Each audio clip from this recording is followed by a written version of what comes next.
السلام علیکم۔ آج ہم ایک کتاب پہ گفتگو کر رہے ہیں جس کا نام ہے دی 40 رولز آف لو۔ یہ کتاب ایک ٹرکش آتھر ایلف شفق کی ہے جو کہ بہت ہی دلچسپ ہے۔ تو سب سے پہلے اس کی ہم تھوڑی سی کہانی کے بارے میں بات کرتے ہیں اور پھر اس کے بارے میں بات کرتے ہیں کہ یہ کتاب ہمیں کیوں پڑھنی چاہیے، ٹھیک ہے؟ تو یہ اس کی کہانی، یہ ایک ناول ہے، یہ ایک فکشن کی کتاب ہے۔ یہ شروع ہوتی ہے ایک ایلا نام خاتون سے جو کہ امریکن خاتون ہے اور میریڈ ہیں، سیٹلڈ ہیں، ٹھیک ہے، اپنے بچوں کے ساتھ اور اپنے ہسبینڈ کے ساتھ، اور ہاؤس وائف ہیں، بیسیکلی پڑھی لکھی ہیں اور ہاؤس وائف ہیں۔ تو اپنے اندر سے نا اپنے آپ کو تنہا محسوس کرتی ہیں، ایمٹی ہیں۔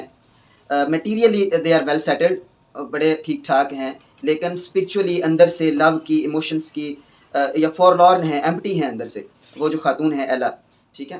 تو اسے ایک جو ہے وہ ایک اپنی پروفیشنل کیریئر ملتا ہے لیٹ ایج میں جا کے، اسے ایک جو ہے نا لٹریری ایجنسی میں جاب ملتی ہے اور اس میں اسے نا کچھ مینیو اسکرپٹس جو ہیں وہ ریویو کرنے ہوتے ہیں، ٹھیک ہے۔ تو اسے ایک جو ہے وہ ایک مینیو اسکرپٹ ملتا ہے جس کا نام ہوتا ہے سویٹ بلاسفیمی، ٹھیک ہے، سویٹ بلاسفیمی۔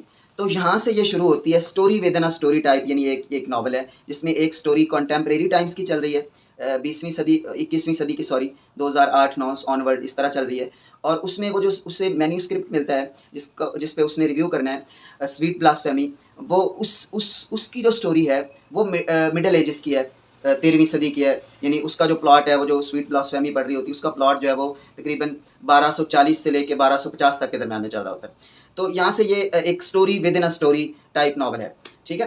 تو اس دونوں اسٹوریز میں پیراللز ہیں، جس طرح ایلا کی زندگی اندر سے وہ لو کی کمی ہے، محبت کی کمی ہے، اسی طرح وہ جو اسٹوری پڑھتی ہے، اسٹوری اس کا رائٹر ہوتا ہے عزیز زہرا، ٹھیک ہے۔ تو اس اسٹوری کے اندر بھی ایک کلیرک ہوتا ہے مولانا رومی۔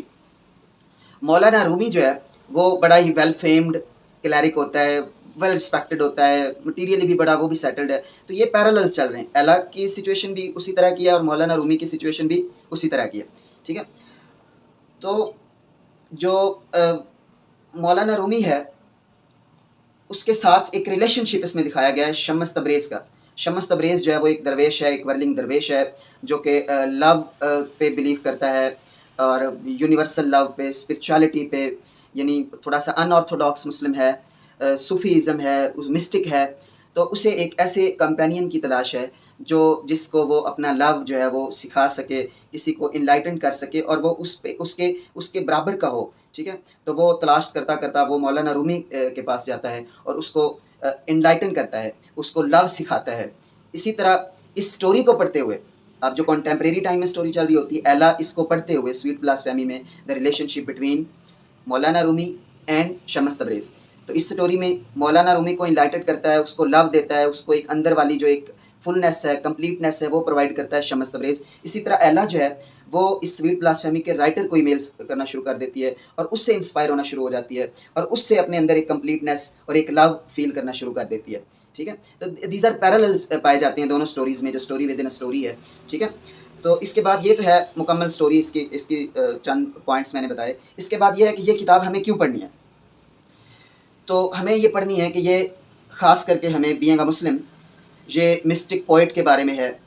مولانا رومی کا جو اور شمس تبریز کا ذکر کرتی ہے کہ جب شمس تبریز جو ہے وہ ایک کلیرک کو ٹرانسفارم کرتا ہے اور وہ ایک لو کرنے والا ایک پوئٹ بن جاتا ہے اور اس کے اندر ایک بڑی ریڈیکل قسم کی ٹرانسفارمیشن آتی ہے، ٹھیک ہے۔ اور اس کے اندر پھر جو مختلف لوگوں کے پرسپیکٹیوز ہیں، ہر ذہنیت کے لوگوں کے، کوئی ایک ہارلٹ ہے، کوئی لیپر ہے، کوئی شرابی ہے، تو مختلف، کوئی سیکورٹی گارڈ ہے، یا جتنے بھی اس کے اندر پروٹیگنسٹ کے علاوہ جتنے بھی کردار آتے ہیں، تو ان کے جو زندگی کے بارے میں پرسپیکٹیوز ہیں ان کی بھی ہمیں ملتا ہے، اور بھی بہت ساری ڈائمینشنز ملتی ہیں، ٹھیک ہے۔ تو اسی طرح جو ایلا ہے اس کو کمپلیٹنس جو ہے وہ ملتی ہے۔ تو یہ ہمیں بینگ اے مسلم ہمیں جو ہے مسٹسزم، اسپرچولیزم، صوفیزم کی طرف تھوڑی سی کیوراسٹی پیدا کرتی ہے۔ دوسرا، اس کے اندر ایک لو کا جو تھیم ہے وہ بہت ہی امپورٹنٹ ہے، ٹھیک ہے۔ اور اس میں جو رائٹر ہیں، جو ایلف شفق ہیں، وہ یہ میرے مطابق یہ مجھے لگتا ہے کہ کوشش کر رہی ہیں کہ لو جو ہے یہ ڈپکٹ کرنے کی کوشش کرتی ہیں کہ لو جو ہے وہ ہر طرح کے جو پریجوڈائسز ہیں اور جتنی طرح بھی دنیا کے اندر جو تعصبات ہیں، جو ڈسکریمنیشنز ہیں، ان کو ختم کر سکتا ہے، ٹھیک ہے۔ تو یہ ایک مسٹ ریڈ بک ہے، یہ ہر ایک کو ضرور پڑھنی چاہیے۔ تو آئی لو دس بک، بہت انٹرسٹنگ ہے، بہت شکریہ.